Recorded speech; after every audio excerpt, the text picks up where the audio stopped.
Wait. Okay, right now. Okay, good afternoon. My name is Leonardo Rojas. I'm Lillet student. Mm, I'm 41, and now I'm ready to explain or expose an excellent presentation. We have three slides in this moment to explain about the excellent, the legendary soccer sport. Okay, so now we are going to talk about the soccer. Soccer, also known football, like in another times people call it, is a worldwide team sport played between two teams of 11 players each. The objective is to score goals by scoring a goal. So that's the objective for the soccer or football, if you want to call it like this. Soccer has a rich history and has evolved over the centuries with roots and diverse cultures and ancient games. Its origins date back to China and ancient Greece, where similar games involving a ball and footwork exist. In England, in the mid 19th century, the first formalized rules of the games were established by race modern form. To that time, before, when the people play football or soccer, they didn't have a referee. Like in Spanish, we say arbitro. So in England, people formalize the rules to make a different order when they play today with soccer. Soccer is much more than just a sport. It's a cultural phenomenon. Now, all over the world, we see or watch the match every day or every weekends. And we have to keep in mind that there are so many people in the world that in the weekends has like a hobby to see match in her homes. Okay, so it matches whether local or international or events that generate pressure and passion, excitement, rivalry amongst like the soccer.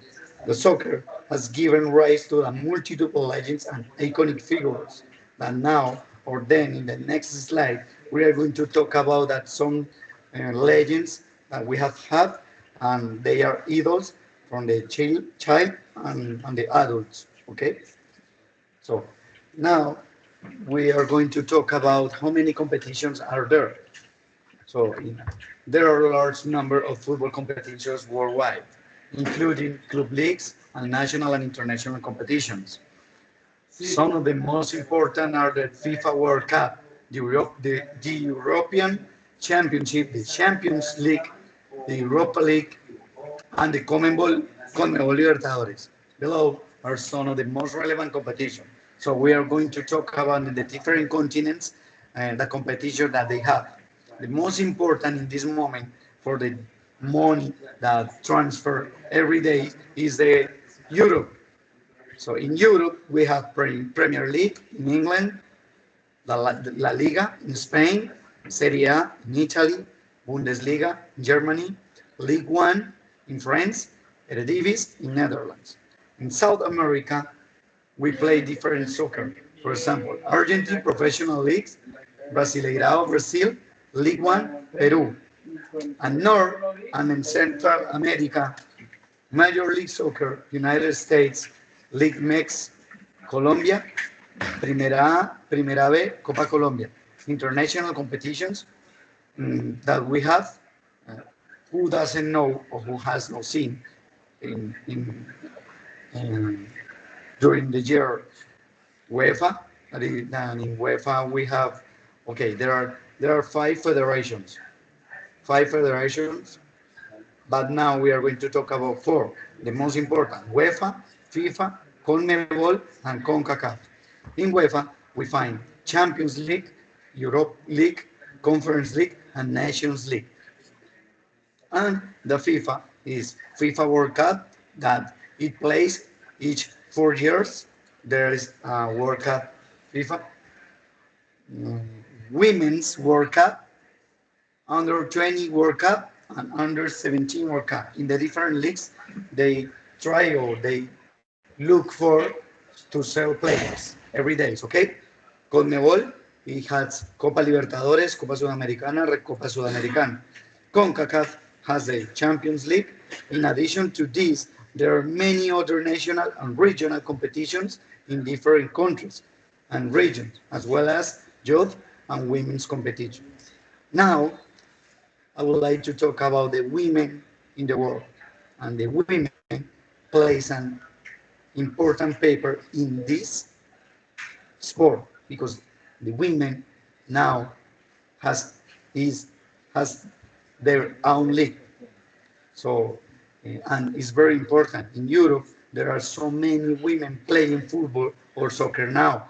In the same way in Asia, in Europe, in North and South America, and the different continents. Okay, and they have a World Cup too.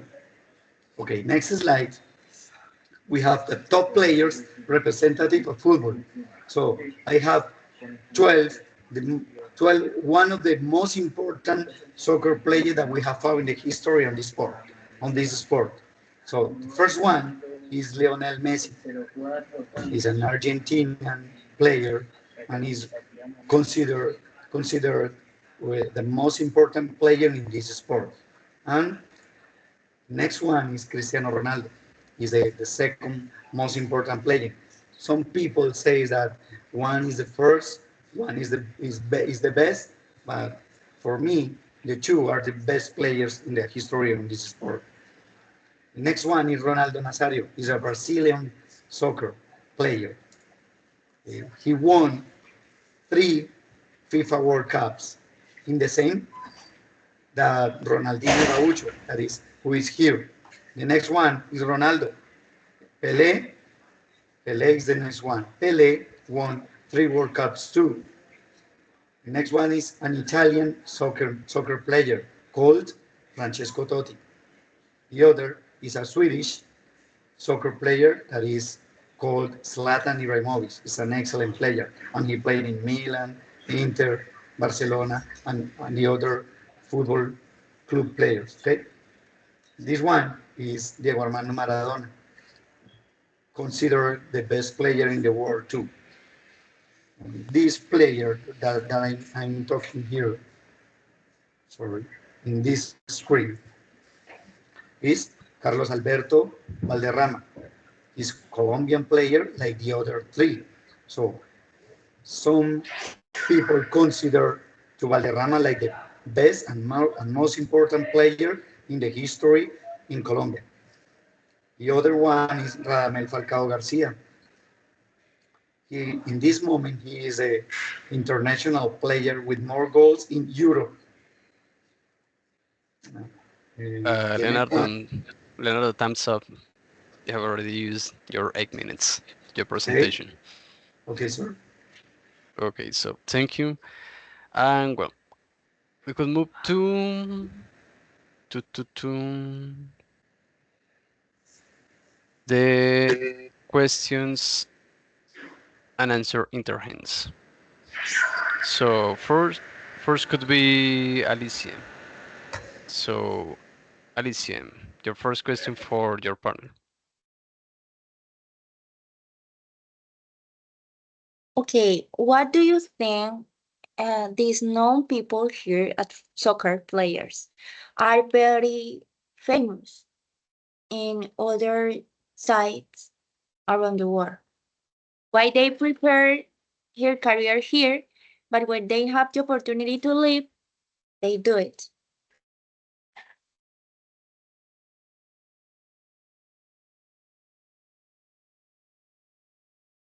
Okay, Leonardo, so what do you think?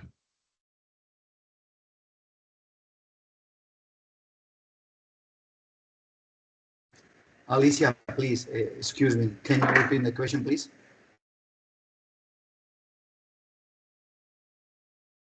Okay, what do you think that most of the soccer players from Colombia that in different clubs have the opportunity to have his career in another country.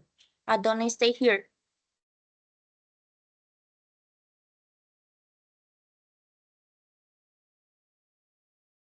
Leonardo, we cannot hear you. Okay, Alicia, for me and everybody, include teacher, for me the most important player, Colombian player is James Rodriguez. James Rodriguez. Okay, so in the most represent is the most representative football player soccer in our country. Because why? Because he has a World Cup and excuse me, he has a World Cup clubs. He has Champions League and different titles that makes that. Mm, and now I will answer the other question. So, James Rodriguez has played in other countries like in Spain, Germany, Portugal, and Argentina. Thank you, Alex. Okay, thank you. So, Andres Felipe Lara, your question for Leonardo.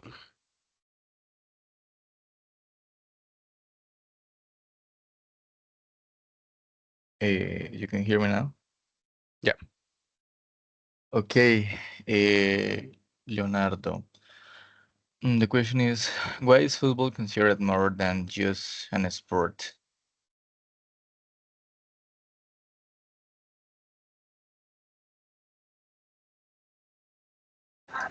Again, Okay, my okay. friend. Why is football considered more than just a sport?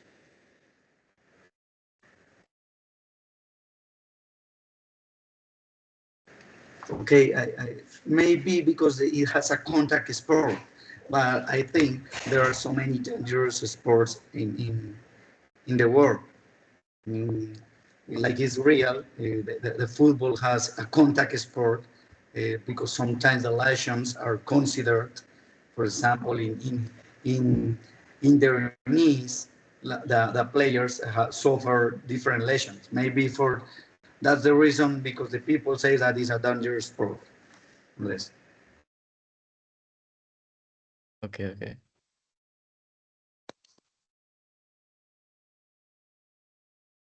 Okay, Julian Steven Bolaño Ramírez. Your question for Leonardo Rojas.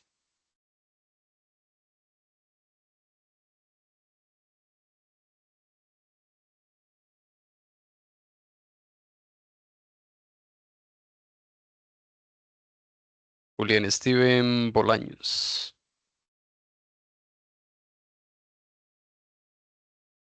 Okay, so Carolai Pinto. Your question for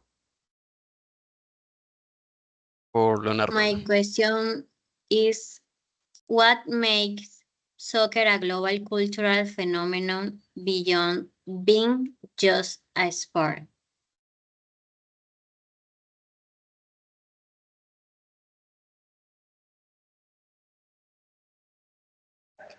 I didn't understand. Sorry.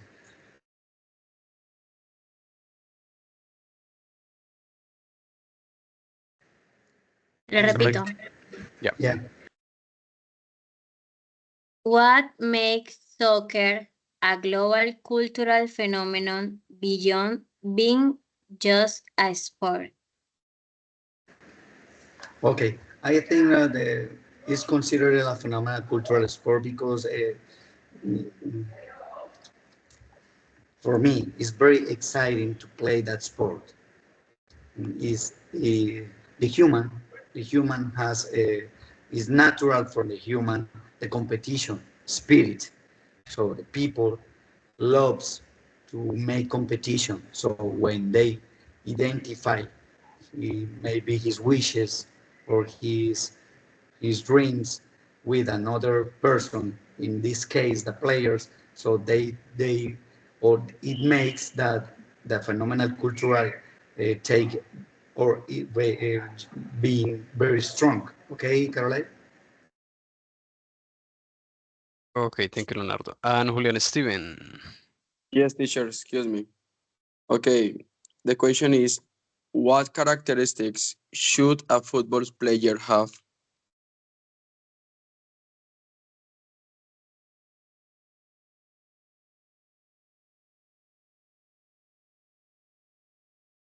So it has different characteristics. For example, The contact is a characteristic that they have. The, the teamwork is an excellent characteristic, and it mixes the individual work and the teamwork or the collective work. But I think there is an special or the principal characteristics that this sport have: the collective work, because they have to work in group, okay, like a team. Okay. Okay, thank you, Leonardo. So we could move to your feedback. So first, your presentation. I noticed that you had made a good effort presenting your topic. It's clear that you choose something that interests you. However, the structure of your presentation could be improved. One piece of advice that I can give you is to try to organize your ideas in a clear way. I don't know if introduction could be middle, introduction, middle, conclusion, so the others could follow the conversation more easily. I noticed that you use, well, what I saw, you use three slides, but I don't know if it was more, but I noticed just three slides, one with too much text, and the other one was just with images. We could, I don't know, make it like this, use an image and a short test here just to, well, to be more clearly. And one mistake, well, we could move to the pronunciations. So your pronunciation was good, was pretty clear and understandable. You pronounced most words currently, and your intonation added confidence to your message. But I noticed one of two mistakes. Well, that's a mistake that I have already committed. Was adults, but adults just said. But I think that it's adults. Well, that's a correction that a teacher made to me. So, and well, good use of, well, this is later. For fluency, I think that was pretty good. You spoke fluently and naturally through the presentation. The transition between ideas was seamless, and you didn't overuse filler words of pauses. Well, the pauses, I noticed some pauses, but it was not too much. This made your speech enjoyable to listen to. In this sense, you demonstrated solid command of language. And about grammar, you use quite a correct grammar. You use various sentences, structures, and verb tense was appropriated. And I also noted the different logical connectors in English. So that was very good. And the self-correction, because I noticed that you made some one of two mistakes here, and you correct the word before you say the word. So you notice the mistake and you correct the mistakes. So that was pretty good. And well, I think that that's all for the feedback. And well, thank you for your presentation. So I'll stop recording right now. Sir, thank you for the observation.